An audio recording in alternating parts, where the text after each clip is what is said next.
Welcome to the Human Performance Outliers podcast with your hosts, Dr. Sean Baker and Zach Bitter. At Human Performance Outliers podcast, we dive into a wide range of topics revolving around health, nutrition, and physical fitness. If you enjoy the show and wish to support us, please visit patreon.com/HPO podcast. If you do not use Patreon but still wish to support us, please also consider checking out our PayPal page at paypal.me/HPO pod. The link to both of those can also be found in the show notes. Finally, please consider subscribing to us on your favorite podcast listening platform. Now, on to the next topic. All right, folks, we're back for another episode of Human Performance Outliers podcast, and I'm excited because I've got kind of two guests here, or you could look at it as a fellow co-host and a guest here. But they both are going to be really interesting interviews, I think. Nicole's been on the show before, so you'll be able to check out a solo interview with her in the past. And then the new guest is Addie Bracy. Addie, welcome to Human Performance Outliers podcast. Yeah, thanks for having me. Stoked. Yeah, it was funny. Nicole and I were, I think it was on maybe Saturday afternoon or Sunday. We just happened to see on one of the social media channels a result popped up, and it was your name tied to it for the Quad Rock 50 mile that you not only won but won outright.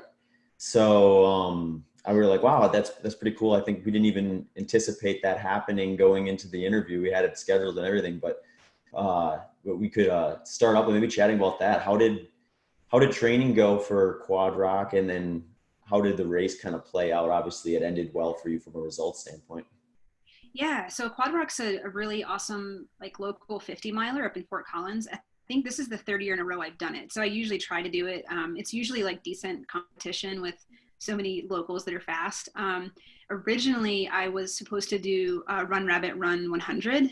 So I was kind of training through this race, and then they canceled Run Rabbit, I think, on Wednesday. And so originally I wasn't, resting too much for Quad Rock. I think I had a Friday, Saturday, Sunday, the week before where I did over 60 miles. And so I was like, oh, we'll see how this goes. But I just, decided once they canceled Run Rabbit, was I'll just do a hard taper and just do short runs the next few days. And then see, it's probably my only race of the year. So see what happens. And then unfortunately, I think the day before the third wildfire in Colorado started, actually right by Fort Collins. So we weren't even sure they were going to have it because the smoke was so bad. But they had it, and went out and just tried to do. It was a tough day. I don't think I've run in that kind of condition before with the smoke, and that race is usually 2 months earlier. So it was also actually I think maybe 3 months earlier. So it's usually last year there was snow on the ground, and this year it was 95. So it was a challenge, but it was so much fun. And an athlete that I coached was the second woman, and another athlete I coached was the second guy. So it was just a really cool day to be out there with people that I know and run hard.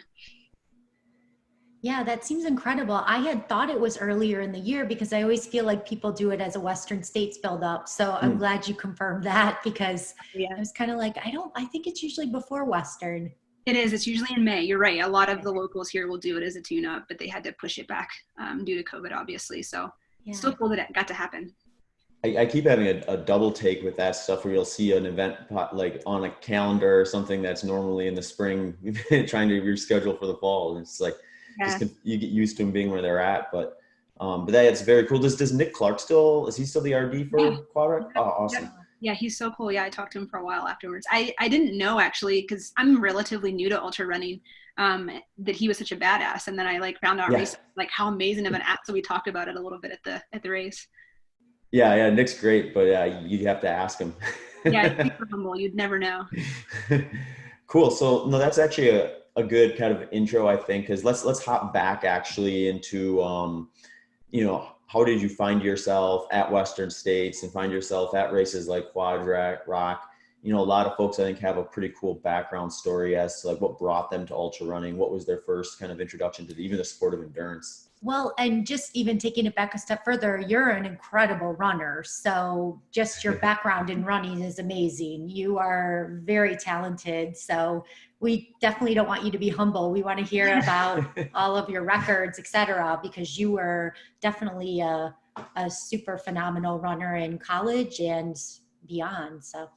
Yeah, thank you. Yeah, I feel like I've dabbled in like every single, I always say I'm like a jack of all trades, master of none kind of thing, where I can run anything pretty decent, but I'm not usually on top of the podium. But yeah, I'm new to ultras and semi new to trails, but definitely not new to running. 'Cause I started running pretty young, probably, gosh, 8 or 10 years old, just with my dad. He's a big runner and running fan. And then yeah, ran in college at the University of North Carolina and did pretty decent there. And afterwards it was hard for me to consider stopping just because I was done with college, because I'd gotten better actually almost every race, not even just every year.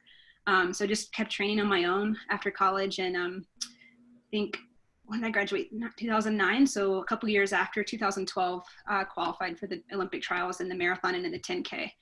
And then eventually made it to Colorado, and yeah, I stayed on the road and track for probably another 7 or 8 years. But when 2016 rolled around, it was one of those, I just wasn't getting faster anymore. And track and roads are so objective, and so, especially if you're trying to compete at the elite level, you can get left behind pretty quickly because the US is so amazing, and there's young athletes coming up every year. So I started to get frustrated with, I think I almost made the Olympic trials in the steeplechase that year. I think I missed it by 2 or 3 seconds. And it just kind of wasn't worth it to me anymore to keep pursuing this sport where I wasn't getting better, but like I loved running and I loved training. And so that hadn't faded. And it was kind of serendipitous. To be honest, I didn't really know much about trail running and ultra running. But a friend of mine who's also really good, Matt Daniels, we trained together like on the roads and on the track, had just started racing some shorter distance mountain races. So 3 weeks after my last track race, I retired for like a week and was just going to be done running. And then he convinced me to go to New Hampshire and run the US Mountain Championships. I had no idea what that was. I showed up the day before and like hiked the course and was literally like, I don't understand. We're running up this? I don't get it. And it was so fun. And I ended up winning the race and felt like I really found something that allowed me to keep training and competing in a way that was fun and not the drudgery that I was experiencing for the 2 years before, where I just, the not getting faster and the not having the results focus was like taking the joy out of it. So basically, I just kind of jumped into this world, and it was also, I guess, lucky that I was living in Boulder and it's a big trail community. And so there was quickly a lot of people that, jumped in and helped me and showed me the ropes and that kind of thing. I very quickly moved to ultras, and looking back, I don't really know why. I think I was just very intrigued. So I think I ran my first 50 mile within 2 years of starting trail running, and then 100 in the next year, actually less than a year, like 6 months or so. So since then I've kind of been hooked on ultras though. And I think that's a little bit to do with my obsession with psychology and the mental side of training. And so that's kind of, I think, why I've stuck in that area. But to be totally honest with you, I wish I'd found this world 10 years ago. I think my career would have been a little bit different, and the community is amazing. The races are amazing. So I've been encouraging a lot of, track and road athletes who maybe are where I was, like kind of burnt out, not really knowing what to do, to try it, because it's been awesome. Yeah, it's funny with the ultra running, especially on the trails. I think there's like this pull towards that 100-mile race. So once you kind of hop on the trails, regardless of the distance, eventually that one kind of pops up. And I always tell folks when when I'm working with them, they're going to try to do their first ultra marathon, and I say it's a slippery slope. You do one, and then it's going to be, there's a pull to do one a little further, or one on a little more remote location. And it can get, like you said, there's so many options of races out there. It becomes almost like, becomes your focus just because you want to try to get to all these different type of races and try these different things within that kind of sport and community. And it tends to be endless. It does. Yeah. Just thinking about kind of where you were making that transition, do you feel like it is challenging to kind of separate your identity as a runner when you're having kind of times where maybe they're more of a winter period versus a summer? Do you think that that is a difficult aspect of the sport? Because I personally have always found that challenging. Yeah. And in fact, I would actually say I've learned to embrace it, but I would almost say that's a difference because when I was running on the track and roads, there's always a season, winter's cross country season, you're still racing, but you're right. In ultras and trails, I mean, you can always find races, but for the most part, the season because of the weather tends to be, I don't know, like early spring to late fall, maybe for the most part. And so, yeah, I think that was a change for me, is like, well, what do I do now? And, a lot of athletes will like do skimo or what, and I don't do those things. And so I think it's taken some time to kind of embrace that off period. I think it helps the time of my life that I'm into, just because now I do have, a career, and I was in school for a while, so it's a bit easier. But I sometimes am nervous about how much of my identity that running is, and I'm very aware of that. And yeah, actually do kind of put intentional effort into like balancing that out for that reason. Yeah, I would think that if it was so tied kind of at that elite level to your identity, I'm always amazed by how athletes strike that balance. Mm-hmm. It seems challenging. Yeah, for sure. I think it's something that a lot of people maybe don't think about. In fact, I think the first time I was kind of really confronted with that was having my first real injury this winter, when I couldn't run at all. And I think that was like almost scarily eye-opening, because I was like, wow, I think too much of my identity and worth is tied up into this. So in a way, it was good to kind of go through that and realize, like, kind of on a slippery slope here a little bit. Yeah, one of the things, Addie, that I think we could probably do a whole show just on your running and your history in the sport of running. But the other kind of interesting thing you bring to the table is you have a background in sports psychology, and you're actually currently writing a book about, I think, the book is specifically about ultramarathon runners, if I'm not mistaken. Mm-hmm. Yep. And I think that angle is just so interesting in general for anyone who participates in sports, who's played team sports, competitive sports, anything that requires that kind of a mindset. And with your kind of perspective, do you see anything that's kind of unique to an ultra runner's psychology as the way they approach the race or the sport versus some of the more kind of standard like Olympic distance races, since you've kind of had the experience of competing kind of at the top of the end of both of those categories? Totally. Yeah. And in fact, I happened to be in grad school when I started running ultras. And I think that I immediately was like, whoa, like something is happening in this sport I'm very biased, but I think it's pushing the psychological limits probably more than any other sport right now. Sports psychology and mental performance is important in any sport, in any event, of course. But I think in ultra running, it's like a bigger piece of the pie. When I think about my track days, there's absolutely a psychological piece, but the barrier of entry at the elite level in terms of your physiological capabilities is pretty high. Like, you can be the most, mentally sound person out there, but if you don't have, a certain set of like physical tools, it doesn't really matter. And I think in ultras, I still think that the physical side is hugely important. Absolutely. But I think the threshold's a little bit lower, and the people that are really performing have like maximize the psychological side, because you're not operating at your like maximum physical capacity, but you're operating, high enough that like fatigue is an issue, focus is an issue, like moderate to like decently high levels of discomfort that I certainly haven't learned how to tolerate yet, even being someone that can run a fast 10K on the track. I think the other difference is just the sheer length of time. So when I think back on some of my track races, I always used to say there's like this one decision point where things are pretty hard, or maybe you're like with a pack of runners and starting to fall off, and you kind of have that like mental decision to make of like, am I going to stick in this and like try to stick it out and stay or not? In an ultra, you might have 200, 300, little decision points in a race. And so I think it just adds up more. So that's kind of the way I describe it. I don't think that it's the psychological piece is everywhere, but I think it's a bigger piece of the pie in ultras.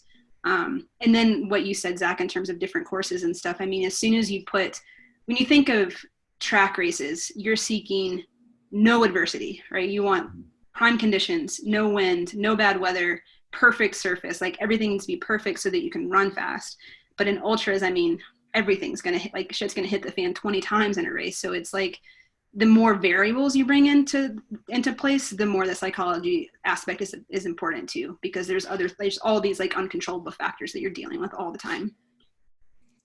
Yeah, I think one of the other one that kind of stood out to me too was when you think of just the mindset going into competition or going into a race, whether you're there to challenge yourself and what you've done in the past or what you think you can do versus trying to race against other competitors, is you total line for 100-mile race, and the last time you ran 100 miles was whenever you did your last race, which might have been half a year to a year or even further back. So you've never actually experienced what you're about to try to do. And since like the last time you did it, or possibly never before. And with other sports, and including like track and field, is you've ran the distance time and time again. And you can kind of do like lots of dress rehearsals. I think the mindset is a little different because you kind of have this little more focalized opportunity. I think even though the races are incredibly long, they have this kind of focalized opportunity to execute on that day. Whereas, with something like a 10K, you could have a bad race and go back and do it again the next weekend. Obviously, specific events like the Olympic trials, things like that, make it a little more high stakes with that side too, because there's only so many of those opportunities available. But I do think kind of that like thought of the unknown, or removal from some of those sections in these longer races from a time perspective, are really interesting things to try to wrap your head around when you're kind of coming up to race day after like a full training block. Yeah, for sure. I think within the book, actually, our first chapter, I kind of outlined some of the major reasons for what we're calling like psychological DNFs. And that's one of them. The gap between practical experience and race demands is huge, even if you're one of the top runners in the race. So I think you're absolutely right. What are some of the key qualities that you identified that you think are striking about some of the top runners and their ability to kind of power through things? What, from a sports psychology perspective, are there tools? I'm interested. It would be great to channel. Yeah, for sure. Well, that's kind of what the book is, honestly, is I separated 10 chapters that are what you're asking, the 10 qualities or mental skills or mental approaches that I think are most important, or at least have been, from my experience and what I've seen and what I've studied and researched, tend to translate the most. So like Zach was one of the chapters in terms of, I think obviously you have, at least from my perspective, like really put an effort and intention into like self-talk and being able to manage those thoughts and doubts and whatever might come. And I think that's a big one because you're out there by yourself for, 20 plus hours. I think probably one of the biggest ones that I've noticed that has honestly been a little bit hard for me, just because I spent 20 years in racing in controlled environments, is some of the top athletes just don't get shaken very easily, if that makes sense. So they've gotten very good, and both of you are one of them, at not putting too much energy into the things that you can't control. So not getting and for me, that's been a challenge because I'm not used to that. So okay, the weather's really hot, or I'm not getting my fuel down, like I'm puking for 20 hours, which is always what happens to me, or anything that pops up adversity wise, and Courtney probably is the best at this in my opinion, but troubleshoot what you can and just deal with what you can't. And so it seems like in general, and you can even feel that. You go to an ultra race and the vibe and the energy is everyone's just so like chill and happy and positive, and that's not always the case, but that's kind of the energy compared to maybe some other sport environments that I've been a part of. It's just this ability to adapt and deal with whatever comes at you on the trail. Yeah, no, it's interesting that you say that. And I have to say, I do remember, Zach, when you were setting that world record and watching you could almost see his face transition, and he bought into that he could do it. So just watching him power through when, physically he had to have been suffering. I mean, he was running around an indoor track, but watching, and that was one of probably the most powerful memories I'll think about from a running perspective, because you could visually see that change. And when he bought into that belief that he was going to power through and finish, even though you had some bad times, I probably will never forget that. And obviously I didn't have a lot of other things to watch in the indoor track, but it definitely is memorable to me. Yeah. I think like there's certain things that happen when you in these races where you learn something about yourself, or you learn something about a strategy or a belief you had or didn't have that changes. And it's like, okay, I need to look at this a little differently. And I actually maybe had a bit of an experience with it before the world record in the Pettit Center last August, which was probably helpful. But at the San Diego 100 earlier in that year, I ran a pretty strong final 25 miles. And in 100 milers, I always kind of felt like the last 25 miles were just holding on for dear life. And the best you could hope for essentially was not to hemorrhage time. And I thought, maybe that's just something that you kind of have to realistically expect with something that's long, where the additional fatigue, both mentally and physically, are going to just make those final miles less opportune. Whereas it just wasn't the case at San Diego, and it definitely wasn't the case at the Pettit Center. So I think knowing in your mind, like, I can do this, or I have experience showing that this is possible, gives you that kind of mental psychological outlook that you need to do. Because it's like you said, Addie, the interesting thing about ultramarathoning is, like, even at the top end of the field, the pacing isn't that ridiculous. It's like, it's very aerobic, actually. So, like, if you're physically breaking down, you can, like, probably still push through a lot of situations. And that's kind of a weird mindset to be at as an athlete, where, like, if you're slowing down, it's a kind of a mental glitch as much as it is a physical glitch. And I think sometimes people internalize that kind of a failure a little differently than maybe they would, like, oh, my muscles blew up, therefore I couldn't continue. There was no opportunity, kind of a mindset. Yeah, that's totally true. And I mean, I think you nailed something too, in terms of, we kind of even subconsciously create these belief systems.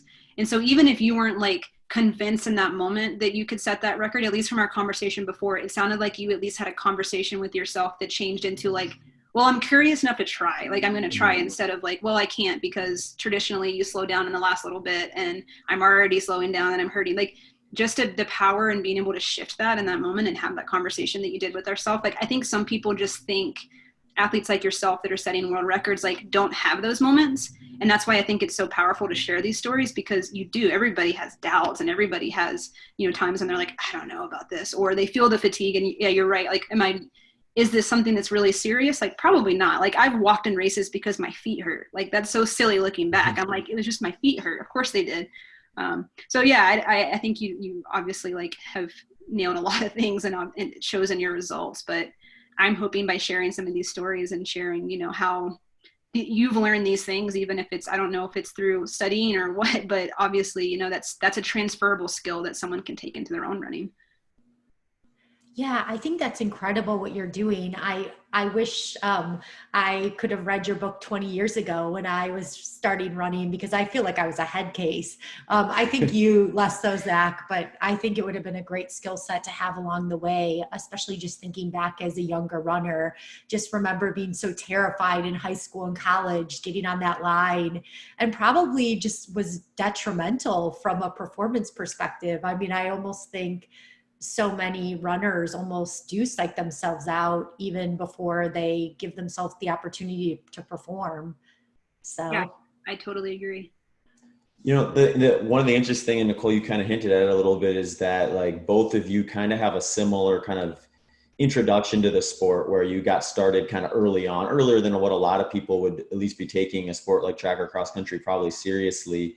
And then ultimately, that hard work and effort resulted in competing at Division I colleges, and then transferring that into having success in ultra marathons and trails and things like that. So the interesting thing to me with that sort of stuff, because for me, I feel like if I had been faster and took it a little more seriously in high school and college, and had been in a position where I was a Division I athlete or something like that, I don't know what would have really spurred me to kind of change directions. But you both kind of did that.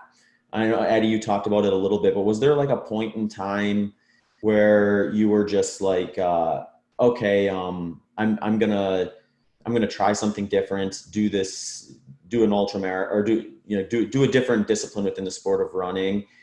And what was it like when you kind of first experienced success within that? And then Nicole, you kind of maybe too after, if that's okay. Yeah, I mean, in some ways, kind of the reason why I made the comment, I wish I would have found the sport 10 years ago, is it comes more naturally to me when I think back on my skill set as a track and road runner. I'm not very fast. And I know people, like, scoff because my PRs are, like, relatively decently fast, but I'm not that fast. And in fact, I can run, 130-mile weeks and be fine. But if I do track workouts, like, I get injured. Or it was kind of like I was, you see running, and I think at that time, the field was, like, kind of more narrow, and now there's more opportunities. And so I was like, well, I guess I'll do this thing and try to make this event. And it was kind of like trying to fit a square peg in a round hole. Like I was trying to be this athlete that I don't know that I ever really was. And I had some success, but to be honest, it was like pretty frustrating a lot of years, like how hard I felt like I had to work to be like average at the elite level.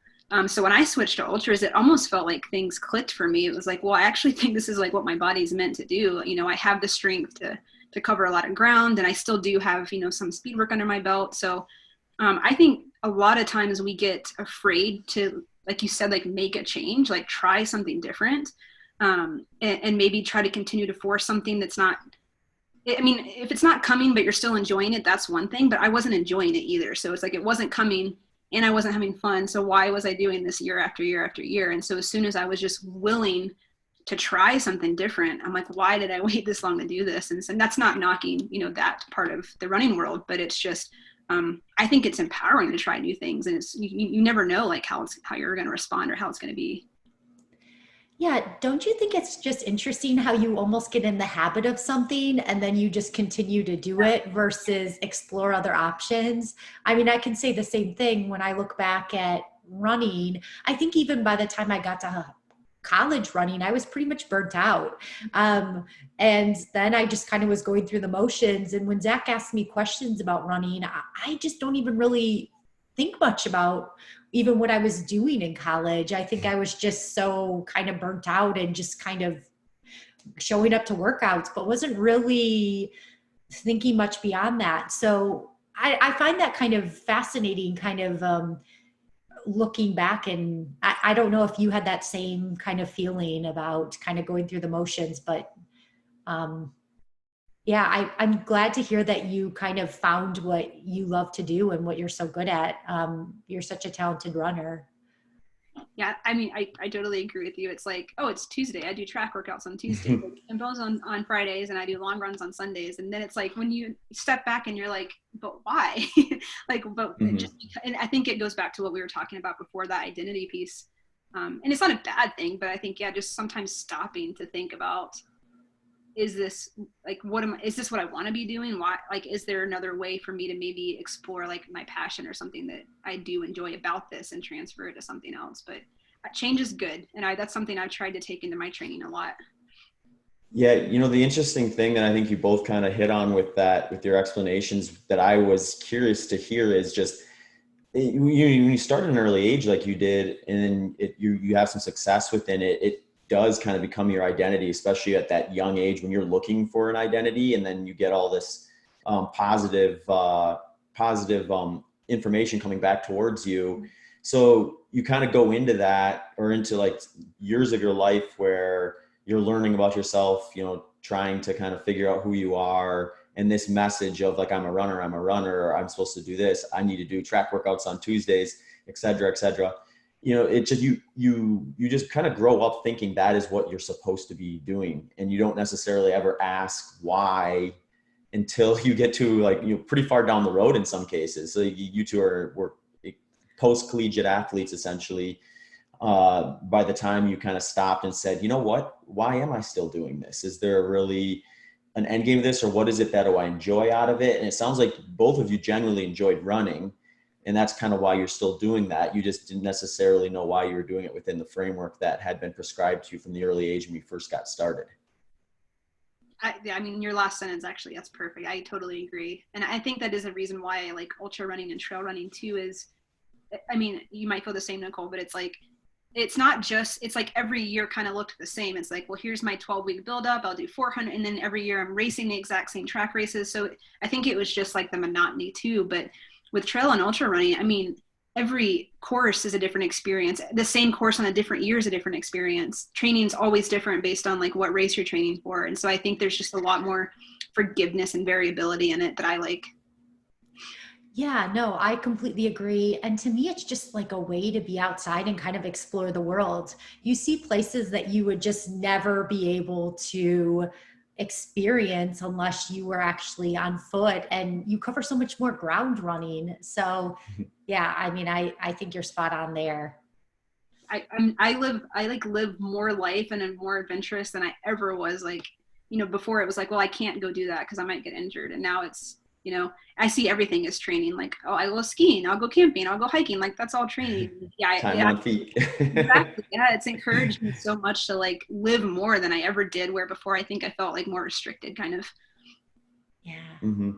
Yeah, it's really interesting because I had kind of a similar experience. I feel like within the context of ultramarathon running, when I got to a point where I had kind of just attempted running fast, controlled 100 milers, like probably a few too many times without stepping away from it and just thinking, okay, I need to hit the reset button on this in order to kind of get re-excited about the entire buildup in the race itself. And it was when we moved to Phoenix that I kind of had the opportunity to train in some areas that would open up some doors to feel comfortable enough to compete at, more trail climbing, descending type courses. And I really do think like separating myself from the type of training that was becoming more monotonous and routine was one of the big catalysts to allow me to kind of have a really good build up to the race last August and finally kind of hit that one on the head. And so it's kind of similar to what you were saying, you both were saying in terms of just kind of the traditional distance racing that you kind of just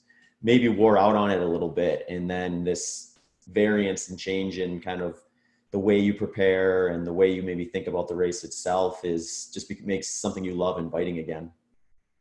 Yeah. Yeah. And I think I would even be interested because that you're training so different from what I do, at least. I think part of it too is there's less before it was because I would do kind of the same things every year. Like I knew what I needed to be hitting in this workout to be ready to race well. And so if I wasn't, it's like, I don't know, every workout was like a mind game of like, oh, well, I did this workout so much faster 3 years ago. And I don't really have those measurements I did 200s not the other day, it was a while ago, but granted I had been injured, but still I did 200s and I was like so stoked at the times I was hitting. And then I did the math and I was like, that's slower than my old half marathon pace.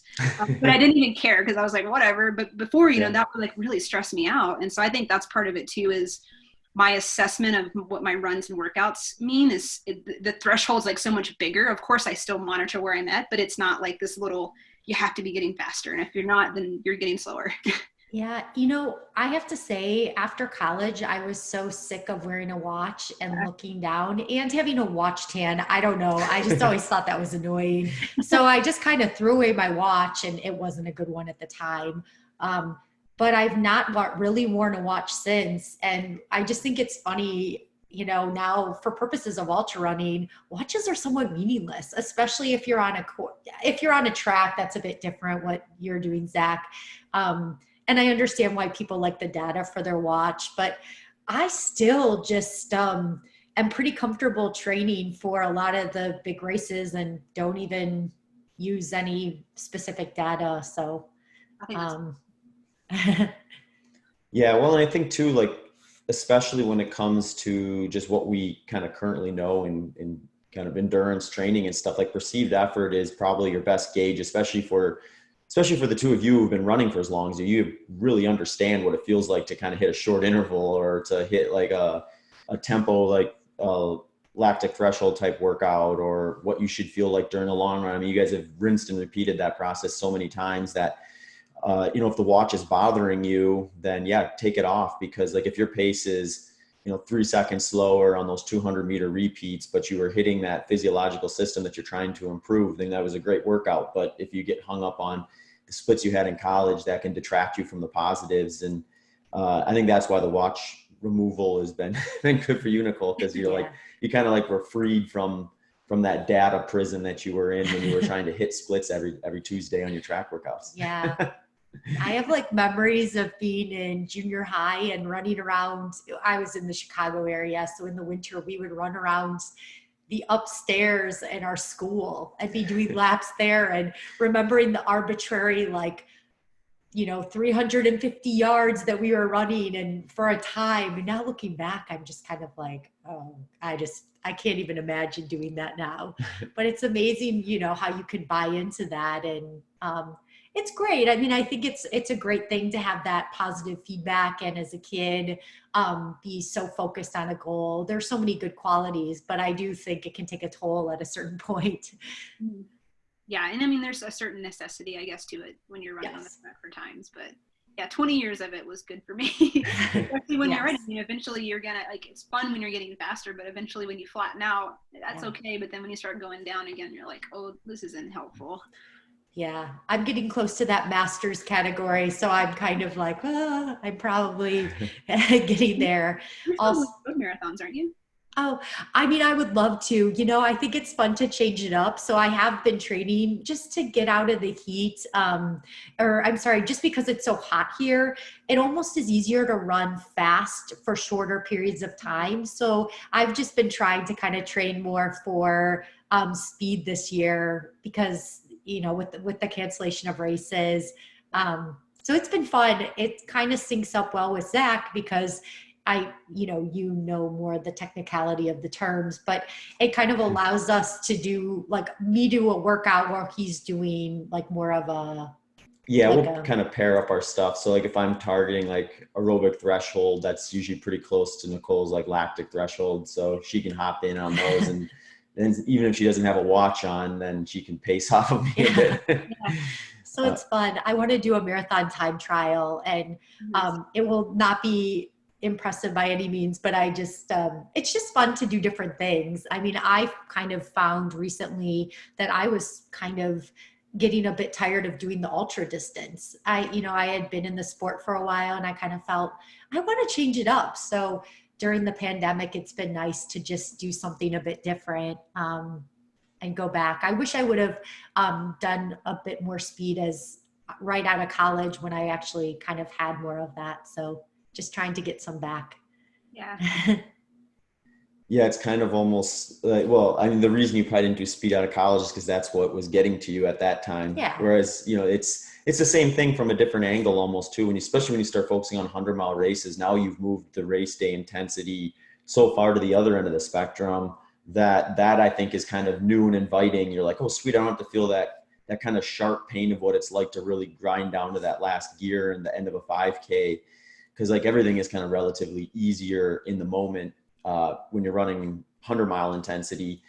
And I think you can kind of crave that and seek that out for a while. But then after a while, that almost kind of becomes the new kind of thing you're loathing or not looking forward to. And, that's why I think it was smart for you, Nicole, to kind of make the decision to like, all right, I'm going to just step away from the thing that's been kind of difficult for my training schedule right now, separate myself from it for a little bit so that when I come back to it, I enjoy it again. And I think that type of mindset is what keeps you in the sport for a long time if you're able to kind of switch those directions occasionally.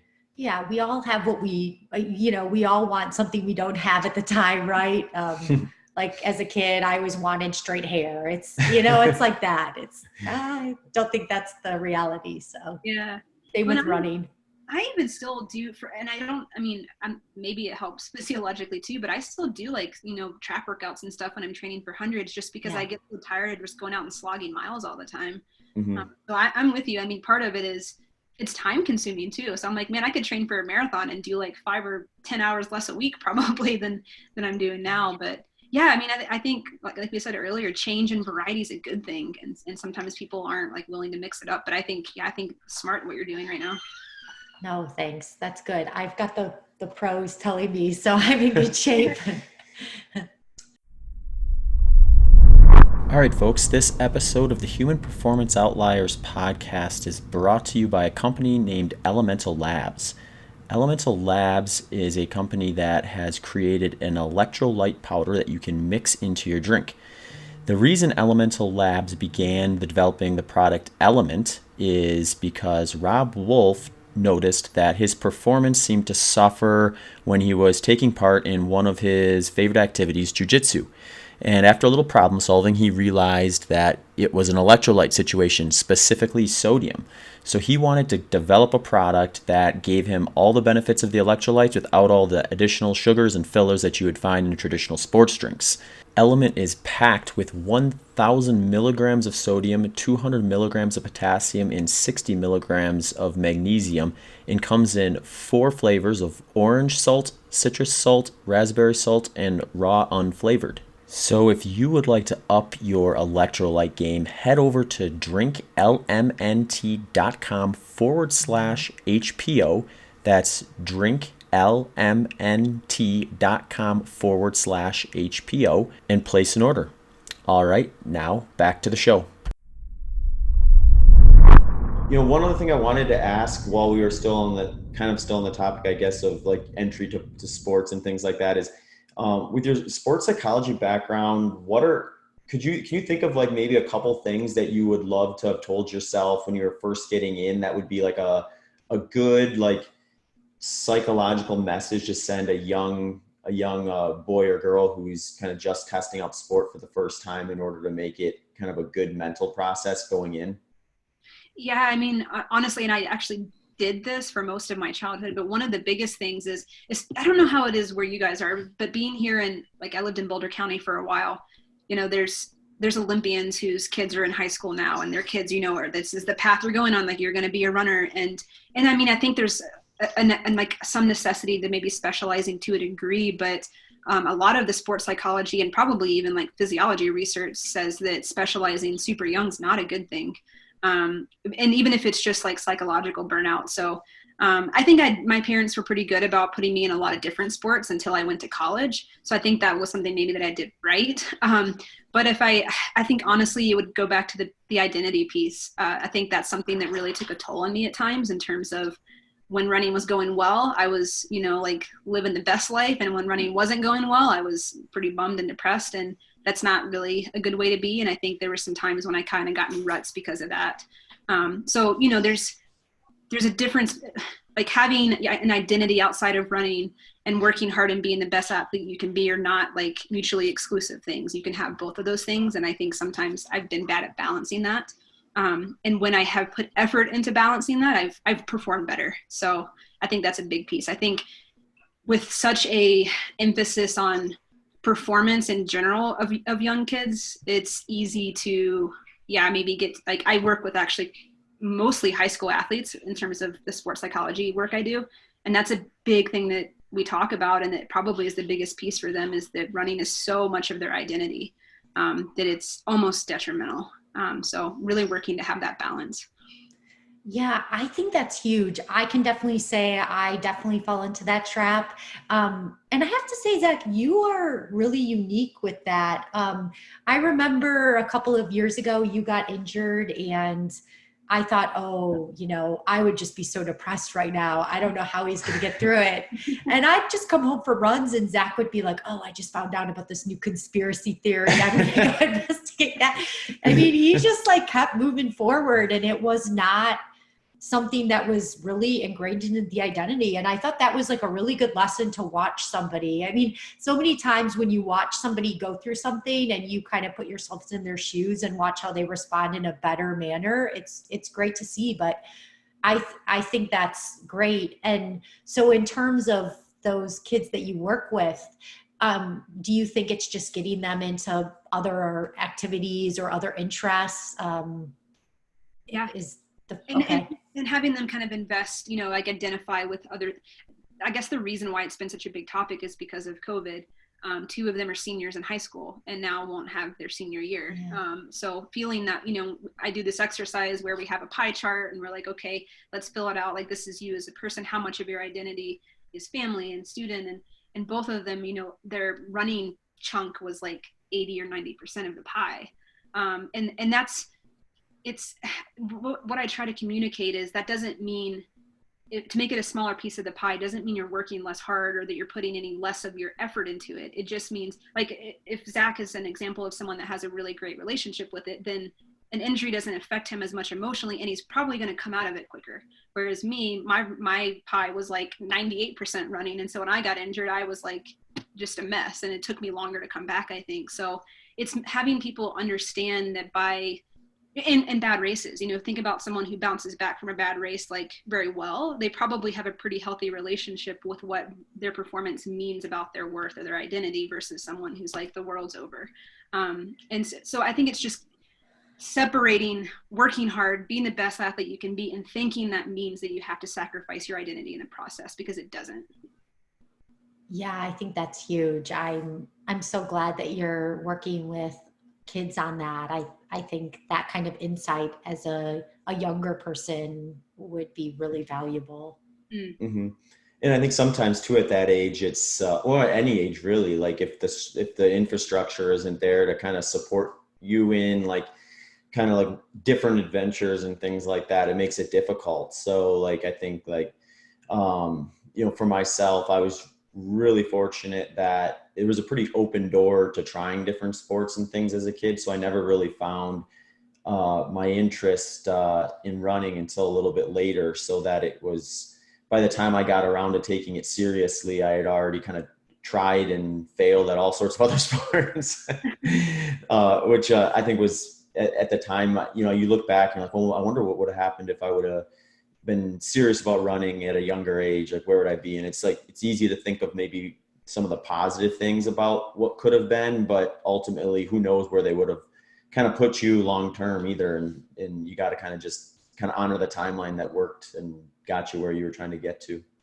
Yeah. And I even wonder with all of us talking, if, when I think I mean, as someone who would consider myself, at least in a former life, pretty fast, I've seen some of the stuff you've done and be like, it would make sense for me to try something on the track at some point, but I'm not there yet. And so I'm almost wondering if like one of the reasons you're able to train the way you are and do the events you do is maybe you weren't as burnt out as Nicole and I were in terms of like that style or that, I don't know, more, not that it's more rigid, but you know what I mean? More like time-based and thinking like that. So in some ways it could even be a strength for you that you come out feeling burnt out at a certain time and now are able to do these really amazing things as an adult.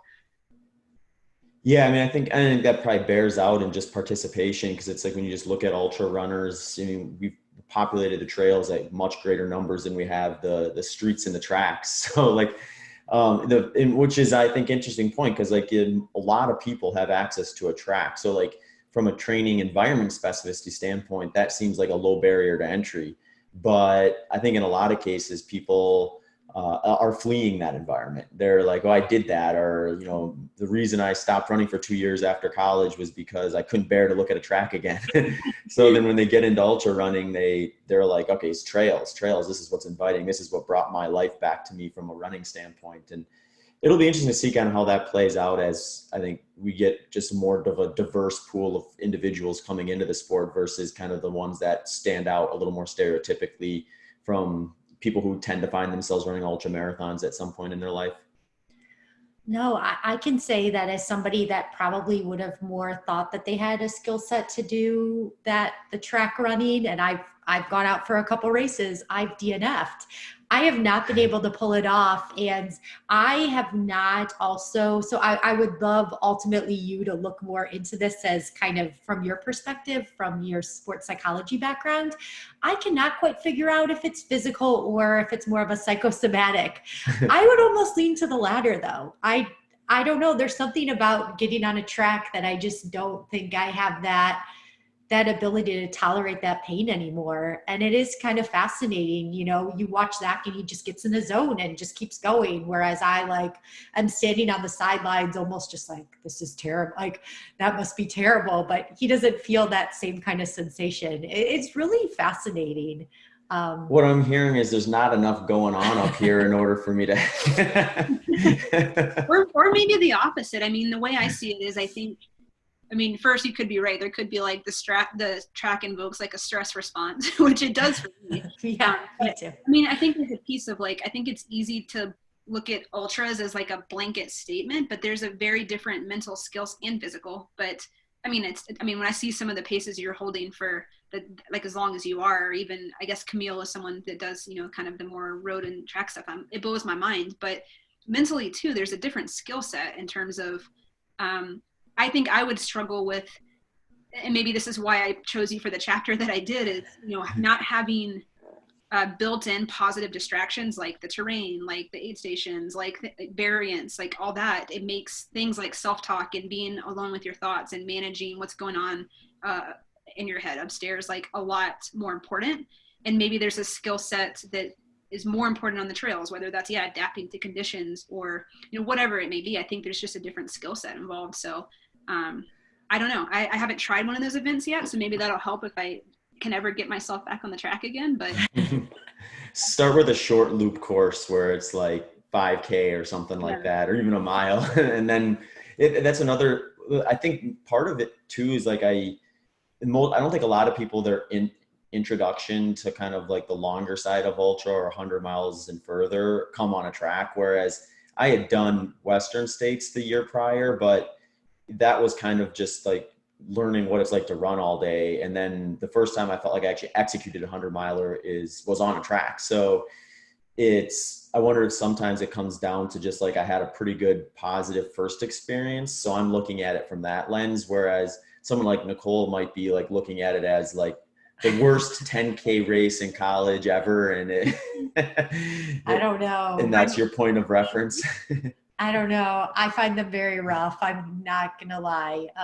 I would also find the treadmill run very rough. So I think there's just certain things just to know yourself. And also, do you all feel like this? It's kind of like running should bring you joy, right? And so at a certain point, if you're not enjoying an experience, maybe that's not something you should do. Like I sometimes worry. I think about ultra running, and there's this. There's that death before DNF mentality and this need to finish things and be in pain. And partially, I kind of feel like if it's supposed to be something that's joyful and a hobby, I don't know about always going down that road, because ultimately it's going to lead to a similar situation that we ran into more with road running and track running, right? So I think you kind of always want to keep in the back of your minds that it should be a happy experience. And so that means different things for different people, but that's kind of my take, is maybe the trails just are more joy inducing. Happy place. Yeah. Do you think, Zach, too, another factor that I think we talked about on the call is, and I kind of agree with you to an extent, Nicole, but I also think about like my own skill set. And I think the constant feedback is something I would struggle with that we were talking about. Like on the treadmill, you got it right there in front of you. And you must have some ability to like manage those distractions that I feel like I don't have, or like, every lap of a track, like, are you on or are you off? Like by half a second, by a second, by how much? And I think that's what would drive me crazy and make it less fun for me. So, I mean, I feel like, you must have some kind of skill set, or you must have some ability to like not let that stuff rattle you more than I would. Yeah, I think I'm definitely cognizant of not paying attention to every lap split, so that, because I know where that leads. It's like you can burn some mental energy by dialing in your pace to where you want it. And that's probably going to behoove you if you're targeting a pretty exact time or a specific time. But ultimately, I think you have to do the training in a way that allows you to kind of intuitively run the pacing you're aiming for, so that you can relieve some of that mental stress of having to know exactly what your split was every lap. So for me, that's just like, sometimes what makes a great race is just being able to kind of dial in that side of things. So I find like when I am spot checking my paces, they're in range, and then I can, think about them less and reserve more of that mental energy for the end of the race, when I can start looking at splits on a regular basis as a way to motivate me to stay on track versus kind of fall off. So so you're still able to like tune that out enough to like, cause I can get in a 100-mile race or even a 50 like last weekend and just zone out and like 10 miles have passed. But I feel like if I was doing laps and there was a clock or something, it'd be a lot harder to like check out and just kind of let some miles go. Yeah. And that's something I think I had to learn by just kind of moving a lot of my long runs to the track.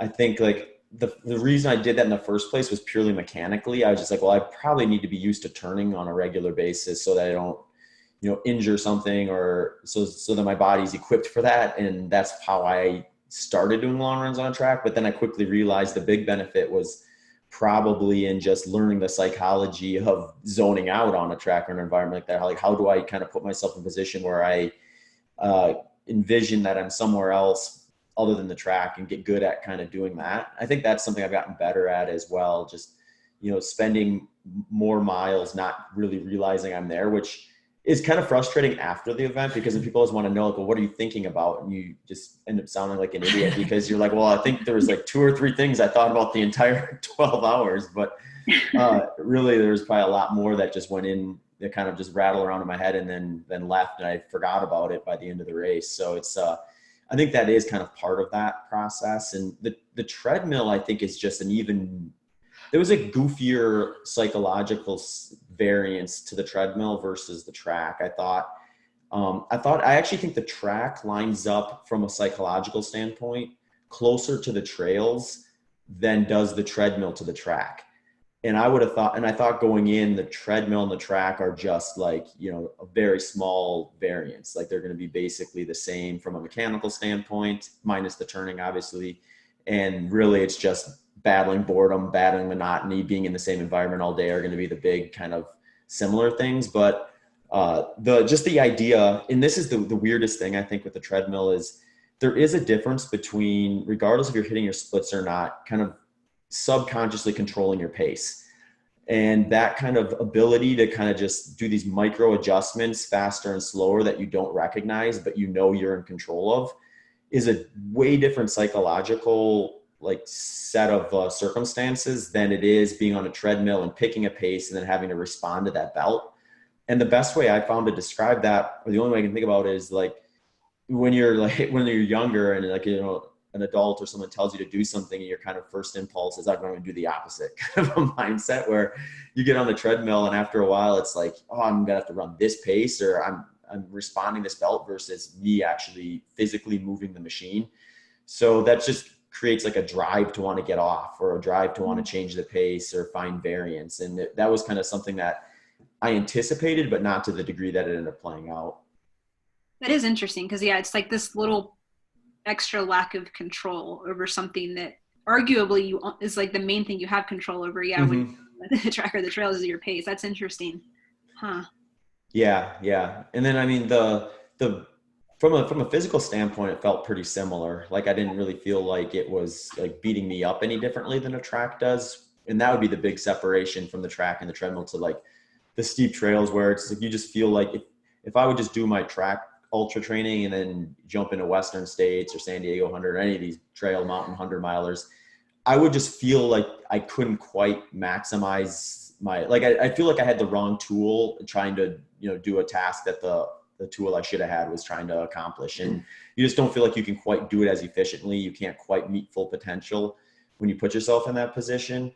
And, so that's, I think, the biggest difference between kind of the track and the trail from a physical standpoint, that matched up maybe a little closer to the treadmill. Yeah.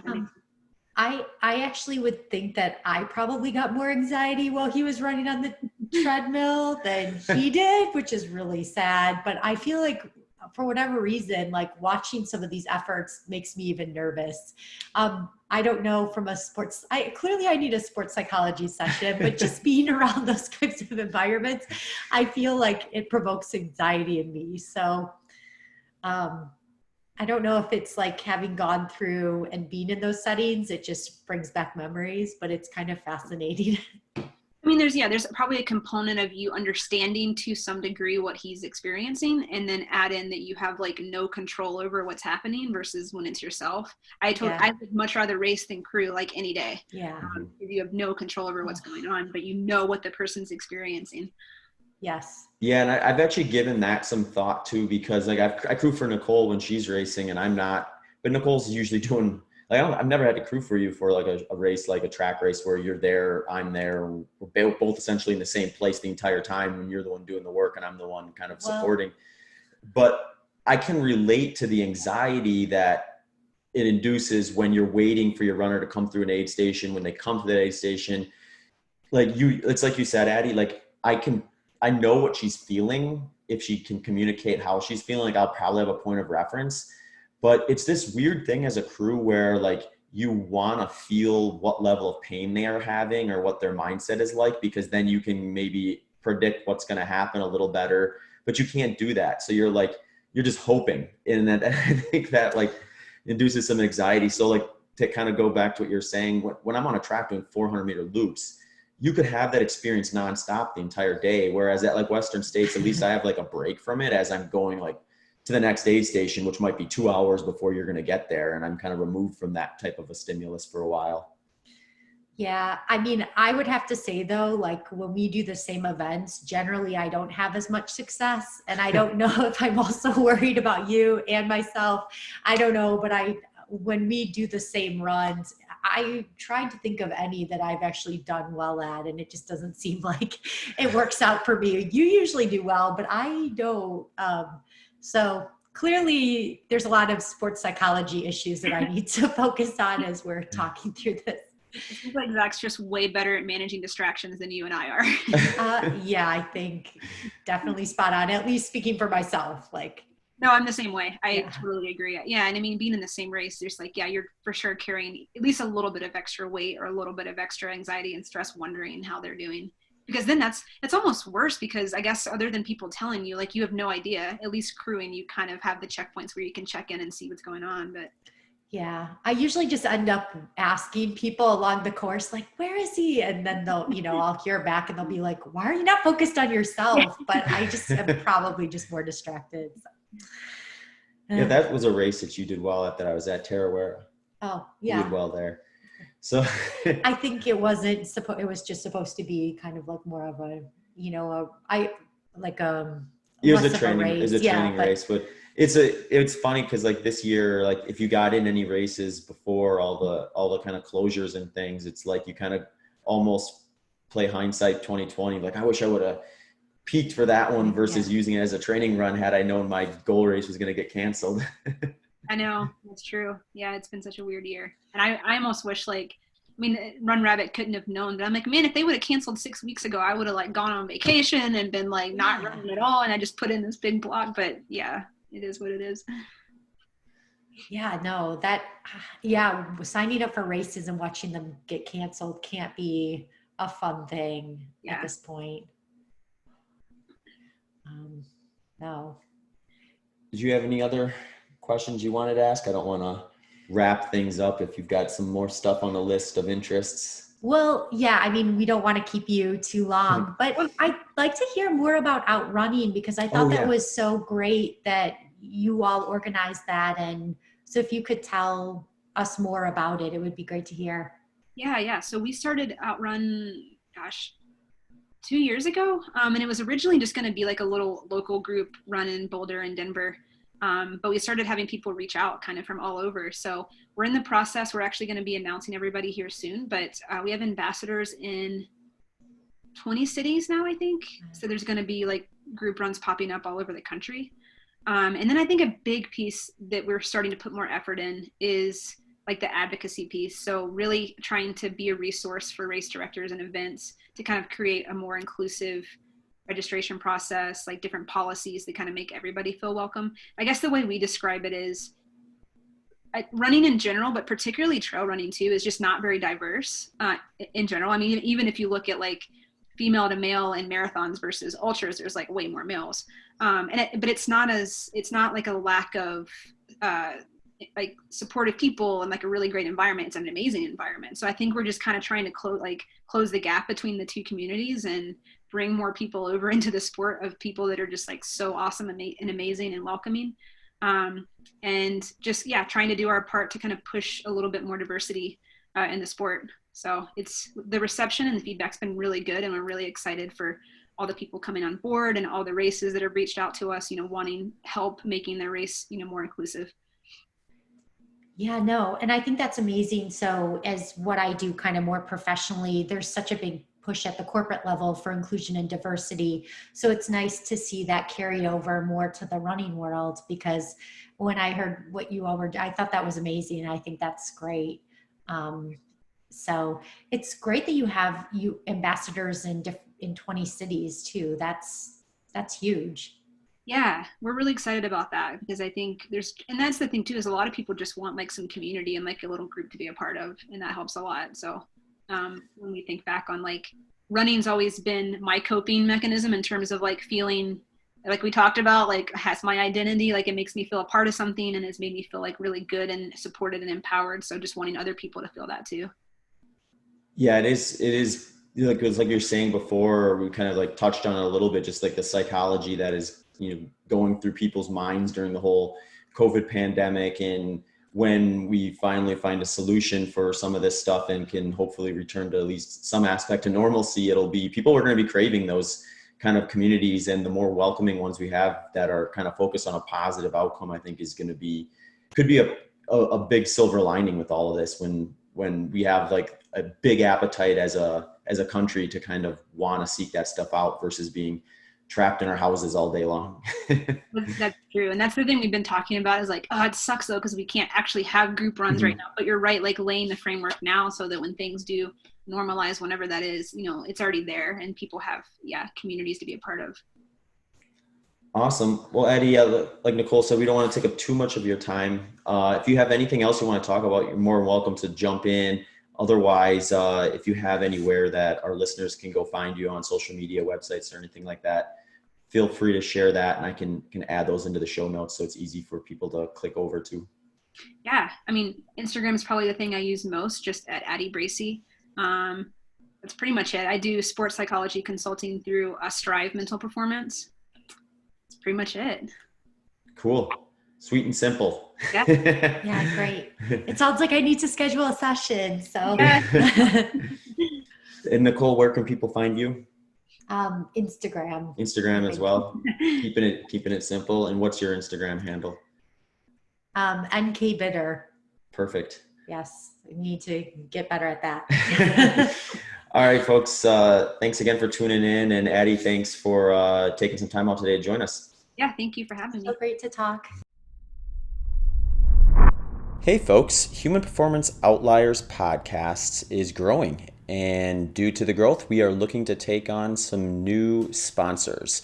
So if you feel like your company or organization would be a good fit for our audience, please do not hesitate to reach out to hpopodcast@gmail.com. Thank you. Thank you for listening to this episode of the Human Performance Outliers podcast with hosts Dr. Sean Baker and Zach Bitter. If you enjoyed the show, please consider following us on social media and checking out our websites. Links to those can be found in the show notes. Also, if you have any questions or comments, please do not hesitate to shoot us an email at hpopodcast@gmail.com. Thanks again for tuning into the show.